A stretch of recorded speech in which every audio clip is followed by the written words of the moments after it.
Okay, so we're going to talk a little bit about walking on leash. First of all, we need to get handling under control. A lot of people agonize with their dogs about heel, heel, heel, heel, heel. But the reality is you need to work on loose leash walking first, which means the dog doesn't pull on the leash before you refine the behavior eventually to a heel. Now I've got very specific criteria. That is, I hold the end of the leash or maybe fold it a little bit if I have a longer leash, like 6 feet, and I keep the leash in one place. If I have the leash this long, he knows exactly where the end is.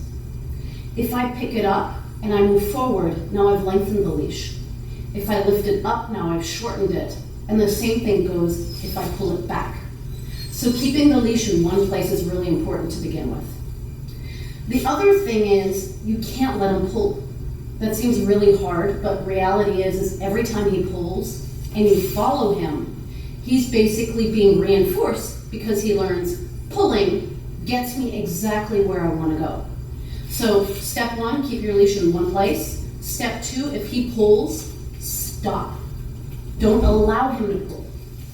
And then the last thing is, we're not going to worry too much about straight up focus. We're just going to worry about a loose leash. I don't care if that's left. I don't care if that's right to begin with. Once again, these things, walk on my left side, we can refine later. The basic foundation of walking on leash is loose, just like this. It's flaily. So I'm going to start off and do ovals around the cones on a loose leash. Every time it's tense, I stop. Red light, stop. Every time it's loose, yes, I'll move forward. So that he learns loose leash is what gets you forward.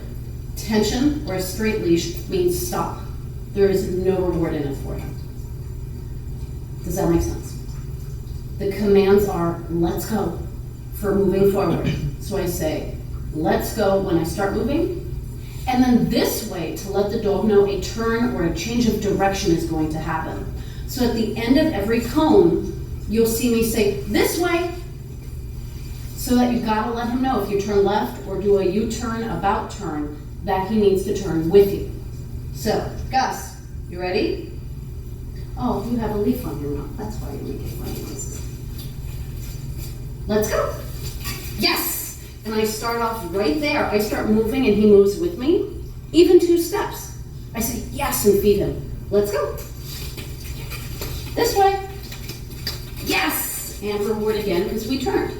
Go nice and slow, do 2 steps, 3 steps, 5, 10, 15, 20. Build it up. Let's go. Boy. This way.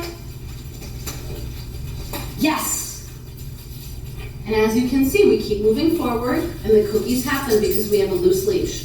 The second it's tense, I'm going to stop and wait for him to come back before moving forward.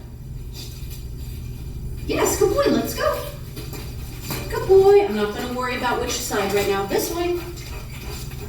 Good boy. Yes!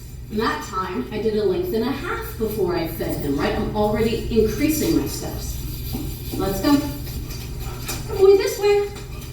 Yeah, good boy. This way. Now, do you see I was getting playful and excited? I just stopped. And I put a tiny bit of tension on the leash as a timeout. Because if my dog gets excited on a walk like that, they kind of flail around and get bouncy, what's going to end up happening is he's going to bite the leash or he's going to bite my legs. And I don't want that behavior. So the key is give him a break for a few seconds and let him calm down before moving forward. And you want to prevent the escalation of the really unwanted stuff like grabbing the leash or grabbing your pants. When he's calm, you move forward again. Okay, let's go. Good boy. If you see he calmed down and this way, now he's able to walk better. Good boy. This way. Good boy, nice turn. Good boy. Now, this way. Switch direction on him. Let's go. Ah. Once again, he gets bouncy. Just an ah for wrong. Wait for him to simmer down. Okay, let's go. This way. Ah. Once again, just a little bit of tension for a timeout. It's not to hang him, it's not to hurt him. It's just to limit his movement so that he can calm down. It's a management strategy. He calms down. Okay, let's go. Good boy. Let's go. This way. This way. Yes, good boy. Let's go. Good boy. This way. Good boy. This way. Ah. Once again, a little bit of a timeout.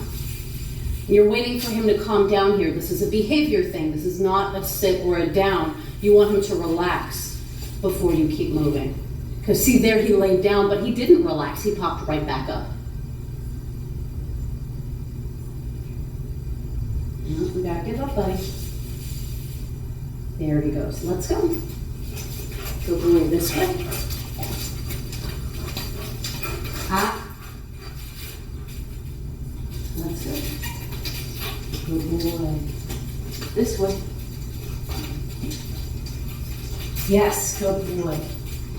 As you can see, walking on a leash is its own skill. It's like teaching a toddler how to walk or run. It is not something that the dog's going to do naturally because the leash is a human concept. It's something that we put on the dog to control them, to contain them, to manage them. They actually don't understand what the leash is for. So the key is when you start walking and working on walking on leash, you make it very clear and you build the behavior up. The first foundation is loose leash, keep the leash in one place, reward for loose leash, stop if there's tension.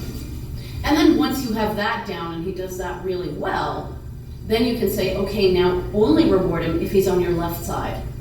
Only reward him if he looks at you while he's walking. You want to build the criteria on that behavior slowly because this is a human concept. This is not something that's natural to the dog. In working with a young dog, it's very important that when he's being impulsive or overexcited, take a break for a few seconds, wait for him to calm down and move forward. Make sense? Okay, good boy, guys. Touch. Yes, good boy. There you go, good man.